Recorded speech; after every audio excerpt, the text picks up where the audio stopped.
Un saludo muy cordial a mis colegas del área de salud ocupacional. A continuación explicaremos una de las enfermedades más relevantes causadas por el trabajo, el asma ocupacional. Este video se ha realizado por Joana Andrea Guarín, Ángela Mosquera y la que les habla, Clara Inés Lugo. Nosotras somos estudiantes de posgrado de la Maestría en Salud Ocupacional de segundo semestre de la Universidad Libre, seccional Cali. Antes de entrar en el tema sobre el asma ocupacional, primero tenemos que definir qué es el asma. El asma es una enfermedad crónica pulmonar que provoca inflamación y estrechamiento de los bronquios, donde se dificulta la respiración. Aquí vemos en la figura cómo se evidencia los bronquios de una persona normal. En una persona normal, una persona sana, están libres y el aire fluye sin problemas. En una persona con asma, las vías respiratorias se inflaman y congestionan. Se obstruye la entrada y salida del aire y es posible que los pulmones produzcan gran cantidad de mucosidad. Esto dificulta aún más respirar. El asma causa periodos repetidos de sibilancias, es decir, silbidos al respirar, presión en el pecho, dificultad para respirar y tos. Con frecuencia la tos se presenta por la noche o en las primeras horas de la mañana. Para entender qué es el asma, también es necesario saber cómo funcionan las vías respiratorias. Las vías respiratorias son tubos que conducen el aire que entra y sale de los pulmones. En las personas que sufren de asma, las vías respiratorias están inflamadas, es decir, están hinchadas. Esto hace que sean muy sensibles y tiendan a reaccionar fuertemente a la inhalación de ciertas sustancias. Cuando las vías respiratorias reaccionan, los músculos que la rodean se contraen. Esto las estrecha y hace que llegue menos aire a los pulmones. La hinchazón también puede empeorar y estrechar las vías respiratorias aún más. Las células de las vías respiratorias pueden producir más mucosidad de lo habitual. La mucosidad es un líquido pegajoso y espeso que puede estrechar aún más las vías respiratorias. Antes de ingresar al concepto de asma ocupacional, veamos los antecedentes del asma ocupacional. En el siglo XVIII, Ramazzini, 1633-1714, De morbis artificum, diatriba, enfermedades de los obreros. ¿Dónde trabaja usted? Determinó que las causas que provocan las enfermedades de los trabajadores son dos.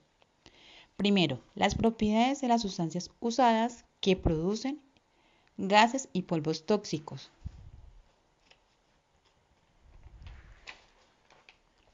Segunda, los movimientos y aquellas posturas no naturales. Díaz y Blam en 1910 revisaron la exposición de una población a materiales irritantes, el cloro u otros gases durante escapes accidentales registrados en la Primera Guerra Mundial. Will J. describió síntomas bronquiales que ocurrieron durante fugas en 1969 y en 1983. Horkonen describió hiperreactividad en vías respiratorias en 5 de 7 sujetos 4 años después de una exposición a dióxido de azufre. Ahora sí, entremos a nuestro tema de interés, el asma ocupacional. El asma ocupacional es caracterizada primero, por la obstrucción de las vías aéreas parcial o totalmente reversible. Segundo, inflamación de las vías aéreas. Tercero, aumento de la reactividad de las vías aéreas a diversos estímulos.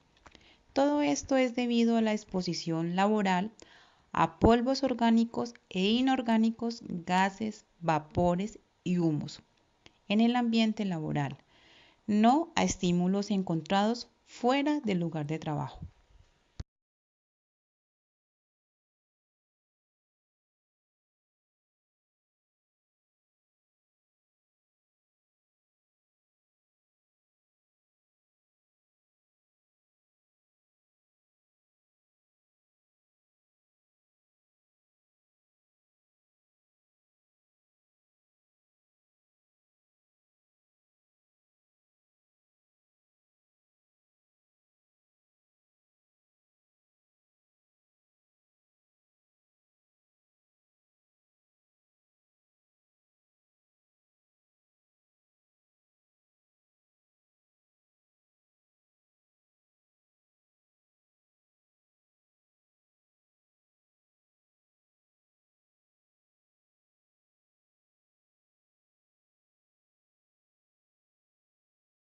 Ahora continuamos con las sustancias sensibilizantes, pero antes de hablar de las sustancias sensibilizantes entraremos en contexto. ¿Qué son sustancias sensibilizantes?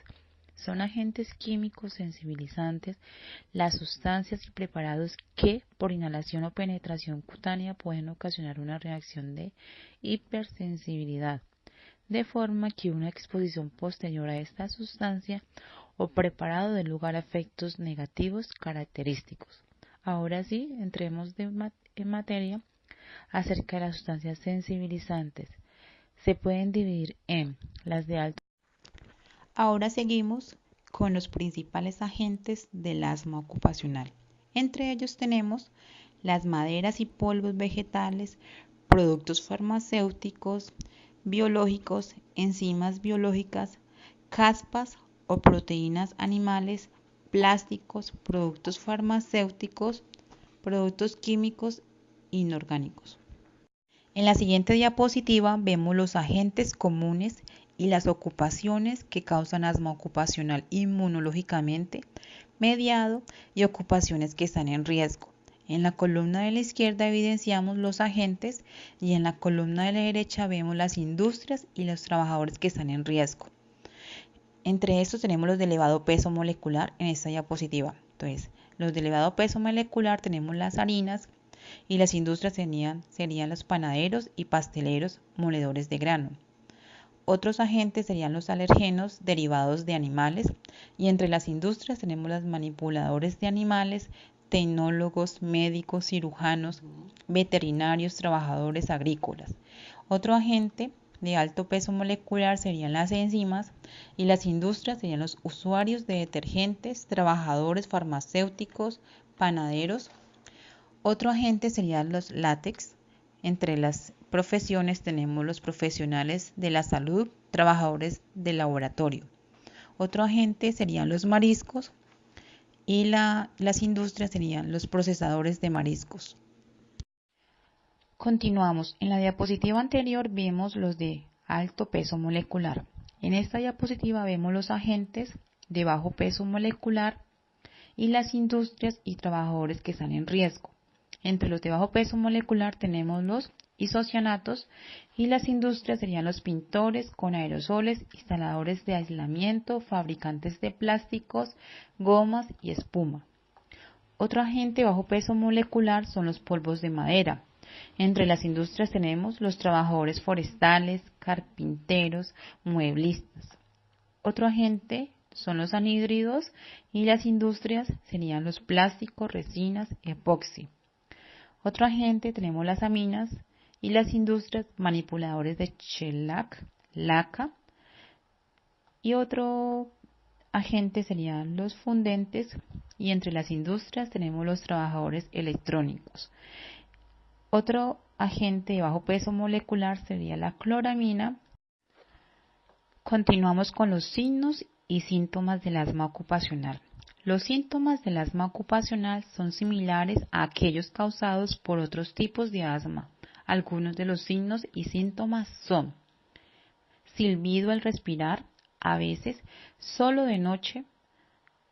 Otro síntoma es la tos, dificultad para respirar.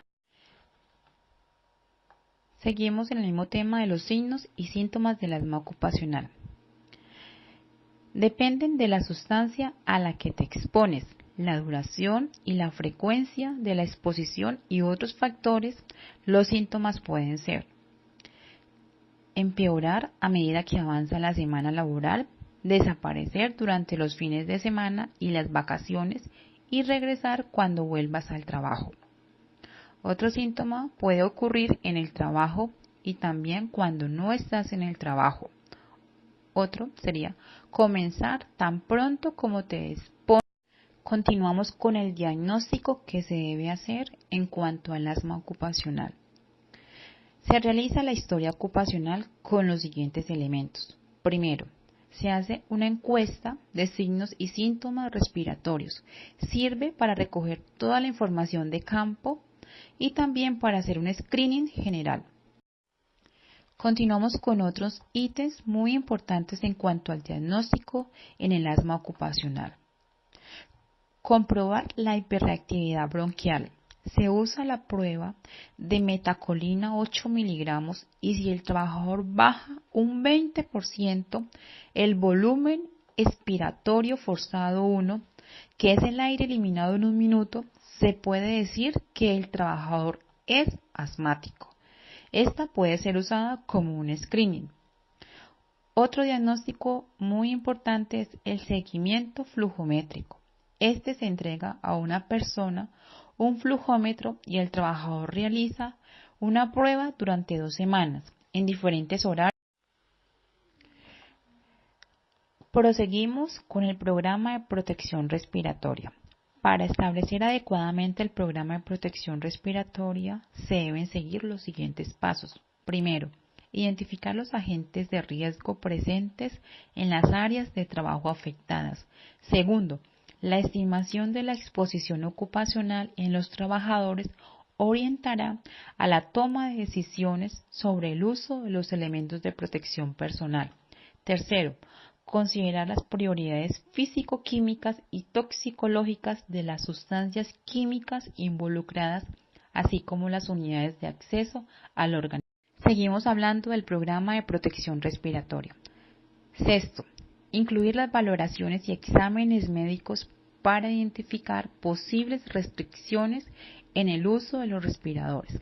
Séptimo, ofrecer instrucciones a los trabajadores sobre el uso y mantenimiento adecuado y la importancia de los respiradores, incluyendo secciones prácticas para que los trabajadores tengan la oportunidad de manejar el respirador siguiendo las instrucciones de cómo colocarlo, verificar su ajuste y operación.